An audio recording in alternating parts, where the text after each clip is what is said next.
जो जनता पार्टी के सपोर्टर से रिक्वेस्ट है कि कोई भी ऐसी जल्दबाजी में कोई भी ऐसा कदम ना उठाए, don't take any such decision or action that would harm the movement. The government is just waiting for one wrong move to demonize the entire movement to come after us. So don't give them any excuse. Be very careful, be very peaceful. This is a long battle. Okay? আমাদের পার্শ্ববর্তী দেশ ভারতে শুরু হয়ে গেছে ইনকিলাব জিন্দাবাদ, ইনকিলাব জিন্দাবাদ। ভারতের সনাতনী ধর্মের হিন্দু ভাইয়েরা, মুসলিম ভাইয়েরা, সকল ছাত্ররা সবাই মিলে শুরু করেছে। আকাশ বাতাস প্রকম্পিত হচ্ছে, বলা হচ্ছে ইনকিলাব জিন্দাবাদ, ইনকিলাব জিন্দাবাদ। সম্মানিত ভাই বোন বন্ধুরা, আমি অ্যাডভোকেট আলাউদ্দিন, আপনারা দেখছেন আলাদিন নিউজ ইউটিউব চ্যানেল এবং একই সঙ্গে advocate Alauddin news Facebook page.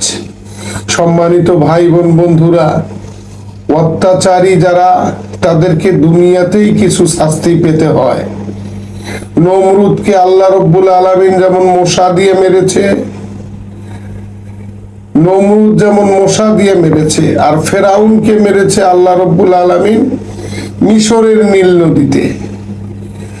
বিজেপির গেরুয়া পতাকা বাহিনী, সেই মুসলিমের রক্ত খাওয়া বাহিনী, সেই নরেন্দ্র মোদীকে আল্লাহ মনে হয় তেলাপোকা দিয়ে দমন করবেন।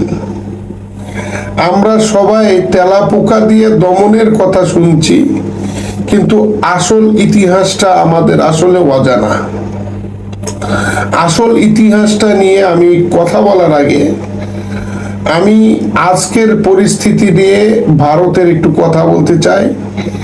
আজকে তরুণ তরুণী সবাই একসঙ্গে জোট বেঁধে ভারতের সংসদ ভবন ঘেরাও করেছে। ভারতীয় পুলিশ সেই তরুণ তরুণীদেরকে এমন ভাবে অত্যাচার করেছে, তারপরও তারা সেখানে লুটিয়ে পড়েছে, জায়গা থেকে বিচ্ছিন্ন হয়নি। এইরূপ যখন পরিস্থিতি, ঠিক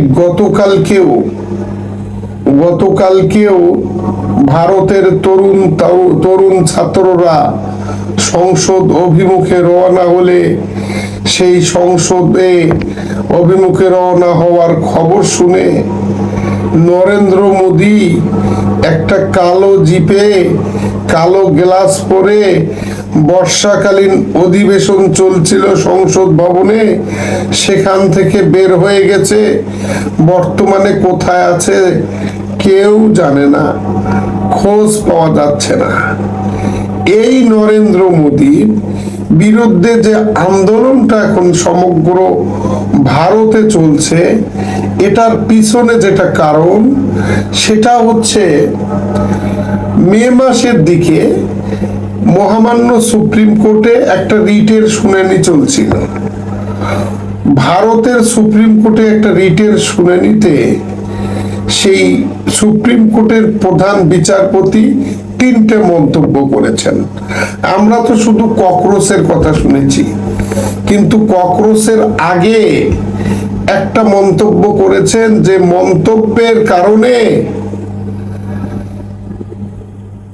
ভারতের প্রধান বিচারপতির আর বিচার করার কোনো অধিকার নাই। একজন বিজ্ঞ লয়ার একটা রিট ফাইল করেছেন, শুনানির জন্য গেছেন। সে ভারতের সুপ্রিম কোর্টের প্রধান বিচারপতি তাকে লক্ষ্য করে বলেছেন যে আপনি ফালতু জিনিস নিয়ে আদালতে সময় নষ্ট করার জন্য এসেছেন, এবং আপনারা ঠিক মতো পড়াশোনা না করে জাল সার্টিফিকেট নিয়ে ওকালতি করে আদালতে সময় নষ্ট করছেন। উকিলেরা নাকি জাল সার্টিফিকেট নিয়ে আদালতে প্র্যাকটিস করে।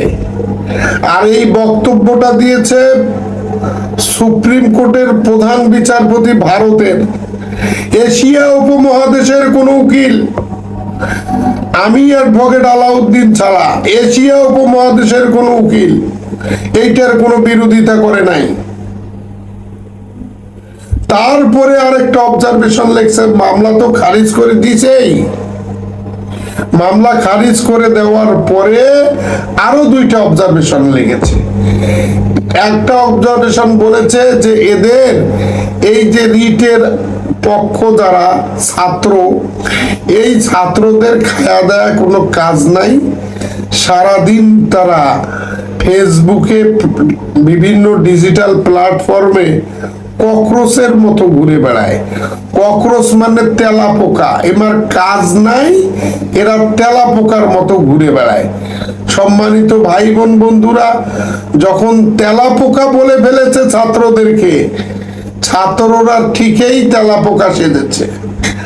শুধু তেলা পোকা বলেই ক্ষান্ত হন নাই প্রধান বিচারপতি, তিনি প্যারাসাইট বলেছেন যে যারা এই রকম আন্দোলন করে এবং ভারতের বিরুদ্ধে যারা এই ধরনের আন্দোলন করে তারা হলো প্যারাসাইট। প্যারাসাইট হচ্ছে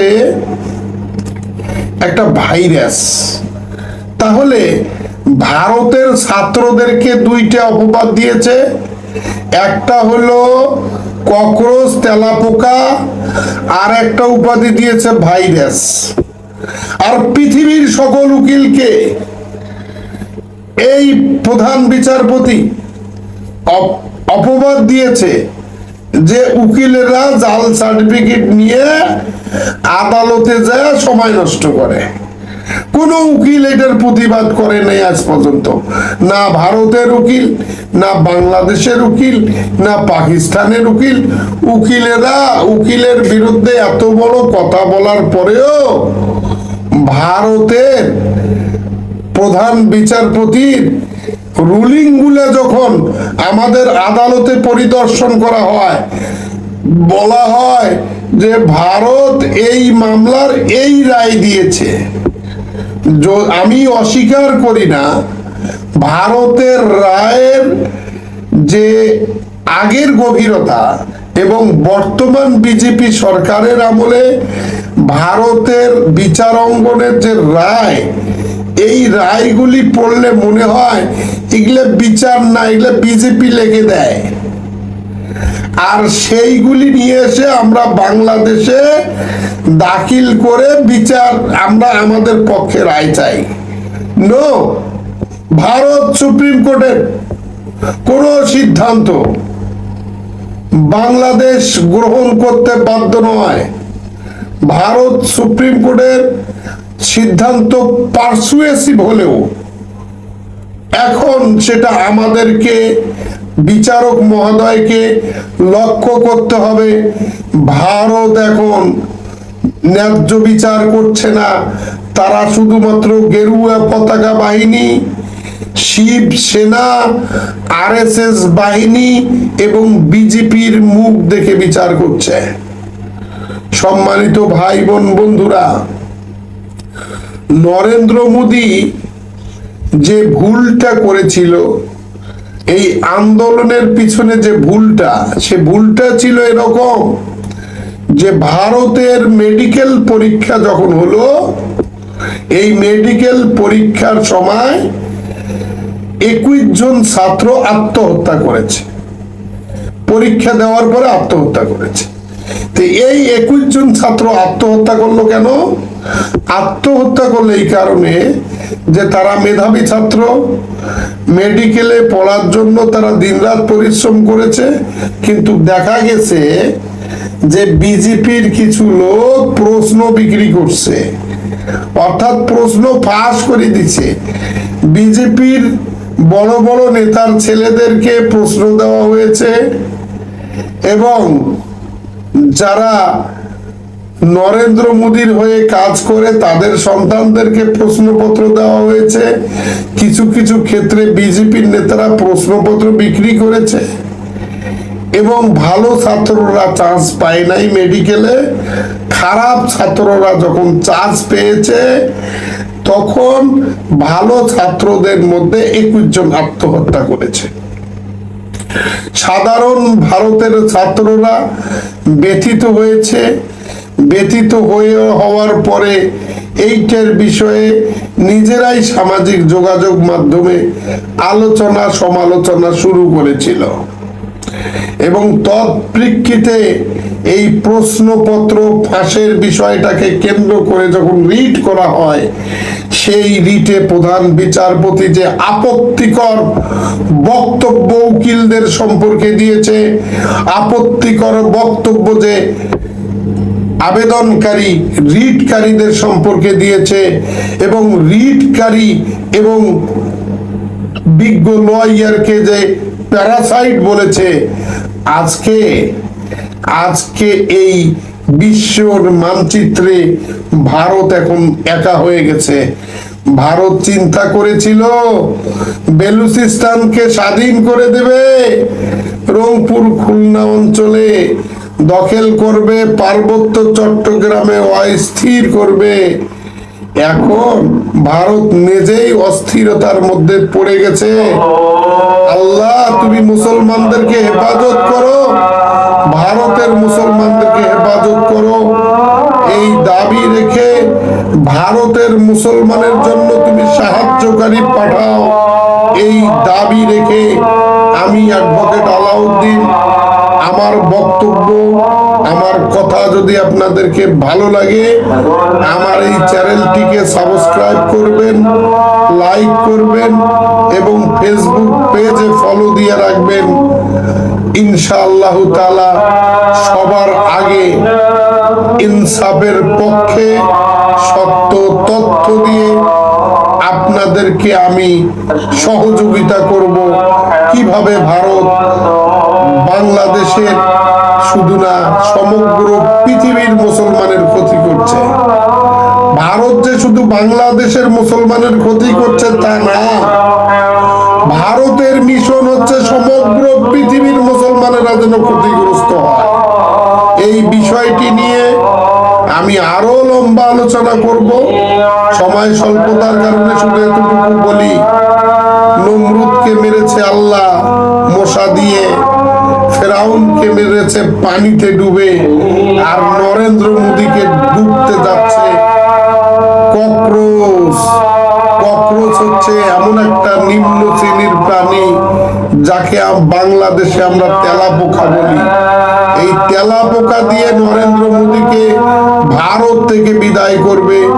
আপনারা সাক্ষী থাকবেন, আপনারা একদিন দেখবেন এই তেলাপোকার কারণে নরেন্দ্র মোদীর অস্তিত্ব থাকবে না। নরেন্দ্র মোদীকে ফিরে যেতে হবে তার সাবেক পেশায়, যেখানে সে চা বিক্রি করেছিল। এখন টাকা পয়সা হয়তো হয়েছে চায়ের দোকানের কর্মচারী থেকে, এখন সে হবে হয়তো চায়ের দোকানের মালিক, কিন্তু তাকে ফিরে যেতে হবে। ভারতের মতো এত বড় দেশে রাষ্ট্রপ্রধান হিসাবে নরেন্দ্র মোদীর যোগ্যতা, পড়াশোনা এবং সহমর্মিতা কোনো কিছুই নাই, তার কোনো যোগ্যতা নাই। তার যোগ্যতা শুধু একটাই, মুসলমানকে মারো, মুসলমানের ভোটাধিকার নষ্ট করো। 91 লক্ষ মুসলমানের ভোটাধিকার থেকে বঞ্চিত করেছে এই নরেন্দ্র মোদী। এই অমিত শাহ আর শুভেন্দু গত পরশু দিনে এসে শিলিগুড়িতে বিএসএফ এর সাথে গাছতলায় বসে রুদ্ধদ্বার বৈঠক করেছে, বাংলাদেশের বিরুদ্ধে ষড়যন্ত্র করার পরিকল্পনা করছে। শিলিগুড়িতে আল্লাহর মায়ের দুনিয়ার বাইর, তাদের ষড়যন্ত্রই আছে। এখন মনে হচ্ছে যে নরেন্দ্র মোদীকে হয়তো দেশ ছেড়ে পালাতে হবে। কোন দেশ নরেন্দ্র মোদীকে নেবে সেটাই এখন দেখার বিষয়। আমরা অপেক্ষা করছি। আমরা ভারতের ক্ষতি চাই না, আমরা চাই বিজেপি, আমরা চাই গেরুয়া পতাকা বাহিনী, আমরা চাই আরএসএস বাহিনী, আমরা চাই শিব সেনা বাহিনী। এরা যেন কোনো নিরপরাধ মুসলমান, খ্রিস্টান, নিম্ন বর্ণের, দলিত, হিন্দু সম্প্রদায় এদের প্রতি অবিচার করতে না পারে, সমস্ত চাকরির কোটাগুলি তারা না নিয়ে মেধার ভিত্তিতে যেন চাকরির ব্যবস্থা করা হয়। ভারত ভেঙে যাক, সেটা আমাদের দাবি না। আমরা থাকবো আমাদের মতো। ভারত ভাই, তোরা থাকো তোদের মতো, তোরা আপাতত তেলা পোকা সামলাও। আর নরেন্দ্র মোদীকে বলো তারা কোন দেশে নরেন্দ্র মোদী যেতে চায়। নরেন্দ্র মোদী যদি বাংলাদেশে আসে আমরা আশ্রয় দেব না। বাংলাদেশ বাদ দিয়ে অন্য কোন দেশ নরেন্দ্র মোদীকে চিন্তা করতে বলেন। বাংলাদেশে নরেন্দ্র মোদী থাকলে বাংলাদেশ কোনোদিন নরেন্দ্র মোদীকে আশ্রয় প্রশ্রয় দেবে না। আজকে যে সমস্ত বাংলাদেশের ভাই বোনেরা বলছেন ইনকিলাব শব্দটি হচ্ছে পাকিস্তানি স্লোগান, ইনকিলাব জিন্দাবাদ পাকিস্তানের স্লোগান, আমাদের 5ই জুলাই, আমাদের 36শে জুলাই আমাদের প্রিয় ছাত্ররা যখন ইনকিলাব জিন্দাবাদ বলেছে, তখন বাংলাদেশের এক শ্রেণীর লোক বলেছে এটা পাকিস্তান কর্তৃক অর্থ পেয়ে পাকিস্তানের স্লোগান দিচ্ছে। প্রিয় ভাই বন্ধুরা, তাদেরকে বলবো ভারতের সেই সংসদের দিকে কান পেতে থাকেন, কানটাকে খাড়া করে রাখেন। ভারতের হিন্দু ভাইয়েরা, ভারতের মুসলিম ভাইয়েরা, ভারতের খ্রিস্টান ভাইরা তারা জয় স্লোগান বাদ দিয়েছে, জয় হিন্দ বাদ দিয়েছে, জয় হিন্দের কবর দিয়েছে। ইনকিলাব জিন্দাবাদ, ইনকিলাব জিন্দাবাদ বলে ভারতের আকাশ এবং বাতাস প্রকম্পিত হচ্ছে। এক সময় ছিল জয় হিন্দ, এখন জয় হিন্দ মরে গেছে, এখন ইনকিলাব জিন্দাবাদ সামনে এসেছে।